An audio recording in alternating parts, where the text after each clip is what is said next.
everybody, good evening. I hope you're all well. I wanted to discuss this evening Rabbi Akiva. He is one of my favorite characters in the whole of the Tanakh. I feel like every single message and lesson that he teaches us is so deep and so powerful and so inspiring, and the amount that we can learn from him is really infinite. There were three things that I really wanted to focus on this evening. The first is that if we go to right at the beginning of the story of Rabbi Akiva, we know the famous Medrash that tells us that he walked past a well and he saw that there was a rock, and in the rock there was a hole, and he was wondering what had caused this hole in this rock. How could that be? And he saw that there was a very gentle current of water, but because the flow of the water was what's the word? Constant, good word, was constant, it had actually made a hole in the rock. And he observed that if this very gentle flow of water could cause a hole in a rock, then so too the Torah could cause a hole in his heart and could maybe penetrate his heart and mean something to him. And the reason why I find this so inspiring is because how many times have we been to classes, had amazing ideas, had inspiring concepts, and thought to ourselves, wow, that is amazing. That is really something special. Anyway, what am I making for Shabbos lunch? When is my ASOS order going to arrive? You know, it's that kind of total shift of, I'm so inspired. This is so amazing. Wow, what an amazing class. She was such a great speaker. And then back to kind of our ordinary reality of our lives. And what Rabbi Akiva did was harness. He harnessed the power, he harnessed the inspiration, and he made something of it. Over Yom Tov, when I've managed to find a minute or two, I've been reading a book by Rabbi Orlovsky called Everyone's Entitled to My Opinion. I mean, even the title is hilarious. I really recommend the book. It's incredible. And in it, he tells the story of a woman who attended one of his classes about chesed. And he says how she was really inspired. And she went home and she thought to herself, how can I kind of harness chesed? Rabbi Orlovsky was saying how anybody could do it. Anybody and everybody, you don't need to be rich, you don't need to be poor, you don't need to be amazing, you don't need to be extrovert, you don't need to be introvert, you don't need to be anything. Anybody can do chesed, really, really anybody. So she went home and she thought to herself, how can I do chesed? What do I love? And she realized that she loved to bake. She didn't have a lot of time. She had lots of little kids running around, but she loved to bake. And she decided that every Rosh Chodesh, she would bake treats for the school down the road. It was a school for special needs children. And she started doing this, and the response was absolutely amazing. The teachers were totally in awe of her.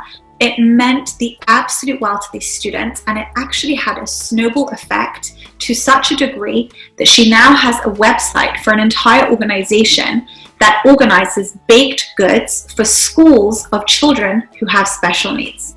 This is the extent of something positive that can happen when you believe in yourself, when you take something inspiring and when you actually cause it to come into potential. This is definitely obviously something that we can learn from Rabbi Akiva, but in order to do this, you have to have the second thing, which I want to take from him. You have to believe in yourself. Now, Rabbi Akiva started really from the bottom. I mean, the bottom of the bottom. He was a shepherd, okay? He didn't have a glamorous job. He wasn't, upper class. He worked for a very wealthy man, but he was a shepherd himself, and he wasn't learned. He didn't know anything.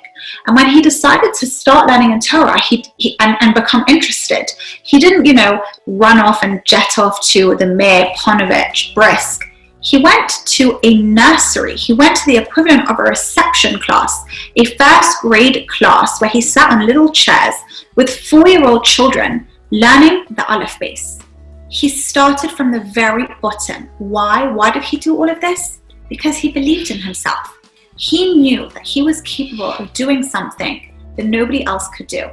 And I think what's really important in this very chaotic, hectic time that we find ourselves in at the moment is to not think that this means saving the world, and if you can't save the world or find a cure for coronavirus, then what are you? You're a bit rubbish. I mean, if you can find a cure, please do. But if you can't, it doesn't mean you're rubbish. I can't. It's just not my strength. But what I can do is I can try and focus on being positive and being calm and being there for my family and staying home, because staying home is saving lives. And I think when you believe in yourself, and when you realize that there's something special within you and you acknowledge that, then what you can achieve is really, really limitless. And it doesn't need to be in terms of the best of the best. Again, Rabbi Akiva started in a 4-year-old nursery. But where did that lead him? Because when you believe in yourself and you start small, very often this can lead to incredible, amazing, great things. So don't ever belittle the little things that you're doing, because usually they're the things that actually build you up to be the great person that we all can, please God, become. I always found it astounding by the stories in the amazing books of wonderful, incredibly inspiring Rebbitzins, when the big stories are amazing, how, you know, they used to go and visit prisoners in prison, and they used to, you know, find these, I don't know, incredible mitzvahs that they used to do. But what I found sometimes even more amazing were those little things, those little mundane things that they would make an effort to smile even if they were in a bad mood, or they would, you know, do those little things that we all feel like, oh, it's nothing, it's tiny, I don't need to work on it. But really and truly, the little things add up to what will, please God, make us great.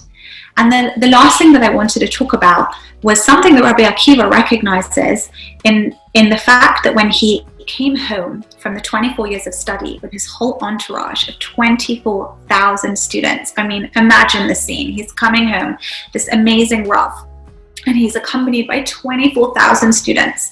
And the great Rav is coming to the town, and suddenly a woman comes out dressed in rag-like clothing, and she falls to the Rav's feet, and the students are horrified, and they're like, oh my gosh, move this woman away.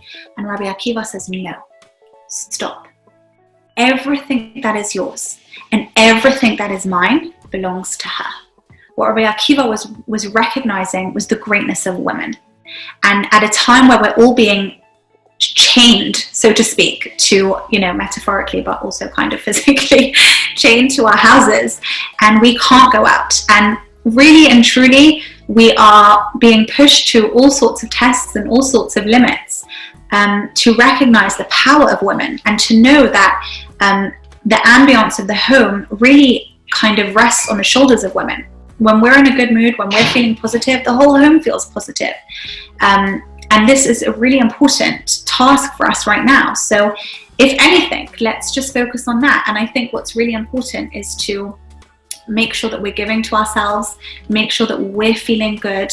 If it means getting out to go for a walk alone, not only with the kids, but to bask in the sunshine alone, as well as with the children, or eating well, making yourself lunch, making sure you eat as well as everybody else. These are really important things to ensure that we are in a good place, in order that our homes are in a good place, in order that our children are in a good place, but really that we are feeling good in order to serve Hashem from the best possible place that we can right now.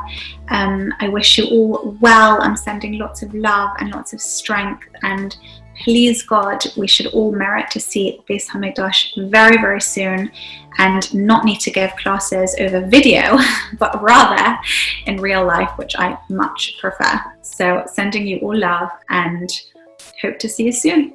See you.